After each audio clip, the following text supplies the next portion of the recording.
All right, back here with CBS Sports NBA insider Bill Reiter. What a game we had in Cleveland. I'm sitting there rooting for my Cavaliers. I'm feeling good. I'm already thinking about the first-round matchup against Miami. And then here comes Trae Young in the second half. He was putrid in the first half. What was the difference for him first half, second half? Yeah, first half he was Trae Young, but in the second half he was the guy that we know he can be. Not just the best player on the floor in this particular game. He's one of the best players in the NBA, and to your great chagrin and pain, he did what he can do. He took over, he took on double teams, he created shots, and the key thing is he hit them. And there was a stretch where he hit 3 or 4 big shots in a row that started to turn that tide, and you could feel some of that confidence slip away from your Cavaliers, and Atlanta really feed off of it. Trae Young is capable in a postseason game, we saw it last year, of being one of the most dominant offensive weapons on earth in this sport, and he was in this game. He hit big bucket after big bucket after big bucket in the second half. Like, he's shooting from half court, he's shooting from all over and just dropping shots and creating shots for the rest of his teammates as well. What did you see from that standpoint? You know, it was interesting. He didn't do anything remarkably different from the first half to the second half other than what shooters do, which is he made his shots. In the first half, he tried to take some shots. It didn't work. Tried to force the issue, turned the ball over a ton. I think you said 4 times in that first half.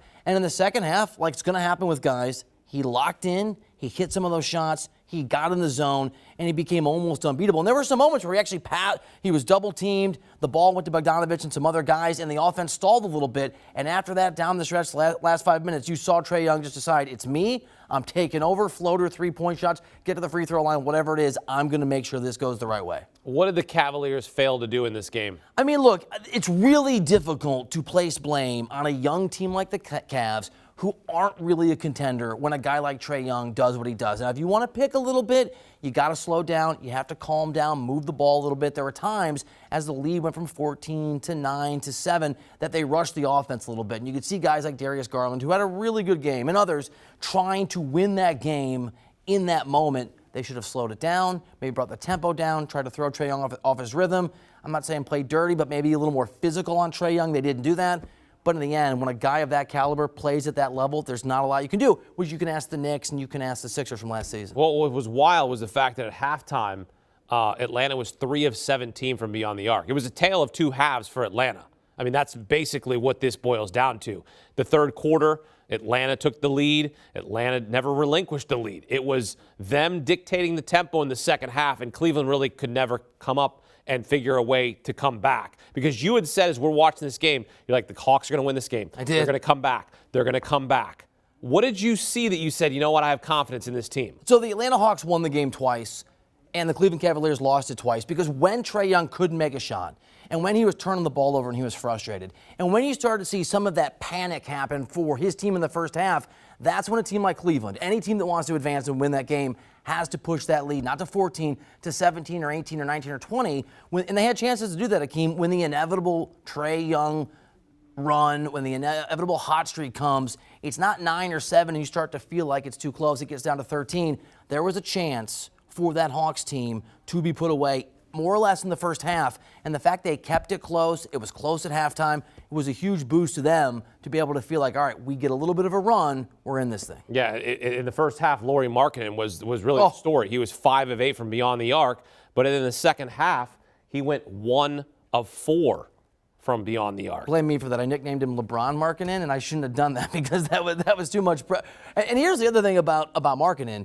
That is a huge boost, and that's a remarkable first half. But you can't rely on that guy. And in the end, you needed someone else, whether it's Darius Garland, who's a young dude, or Kevin Love, who's a 6th Man of the Year candidate, to be able in that third quarter and only that fourth quarter as the game got tight to come in and maybe not do what Trae Young did, but a version of it, a less spectacular version of it, and just get some points on your back, put the team on your back. Cleveland didn't have anyone do that. There were some missed opportunities. Jared Allen was good. He was good. But he didn't impact the game the way they needed him to. So I thought if you judge him on the scale of, boy, the guy that's been injured didn't know he was going to play, he looked really good, especially early on defensively. But you're right, he disappeared from long stretches of the game. Yeah, and that's ended up being the story there for Cleveland. Again, they lose an 18th game after leading by double digits this season, most in the NBA.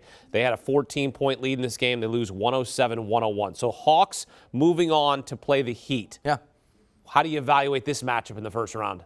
I mean, the Heat are still the favorites, but I promise you, Eric Spoelstra, Pat Riley, Jimmy Butler, they were rooting for Cleveland as hard as you were in this evening because this Atlanta team, nobody thought, I'm about to compare the Knicks and last year's Sixers and last year's Knicks to this year's Heat team. This year's Heat team is better. Nobody thought that Atlanta was going to beat the Knicks. That was an easy pick to take Atlanta.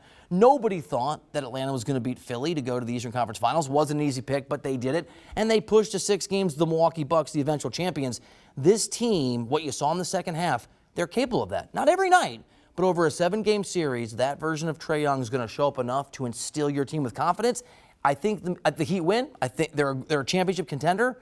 But, man, this is a much bigger challenge than it should be when you're playing an 8 seed. Who would you pick in that series? Heat, no question, or do you think this is a series that goes 7 games, perhaps? So, okay, I'll tell you this. I've got money on the Heat from a while ago to win the whole thing. I'm going to hedge in my own special way. If I didn't have money on the Heat, if I wasn't already sort of invested and I need them to advance, depending on the line and the number, I think there'd be some value in either taking Atlanta or taking Atlanta to steal a game in Miami because championship teams like the Heat can recover from that. I could see Atlanta getting hot in Miami. So I'll take Miami. But there's a lot of caveats there, and it's a lot like that Toronto series against Philly. Would I be surprised if Atlanta beat Miami? No. Do I think it's going to happen? I don't, but it won't be a shocker if that's the way it goes. Well, the Atlanta Hawks win both play-in games to get into the playoffs where they're going to play the Miami Heat. How about Trae Young again? 32 of his 38 in the second half to lead the Hawks to victory. So here we go. The Eastern Conference playoff schedule is set. Hawks will play the Heat starting on Sunday. One of the tastiest first-round matchups features the Nets and Celtics, which also begins on Sunday. 3-6 matchup gives us Giannis and the reigning NBA champion Bucks against DeMar DeRozan and the Bulls, and then scoring champ Joel Embiid and the 76ers facing the feisty Raptors in the first round. That series starts on Saturday. Do you want a sports network that delivers everything that matters about the game? The highlights, the picks, the instant analysis, no yelling, no fake debates, no politics. Hit the subscribe button and never miss a moment.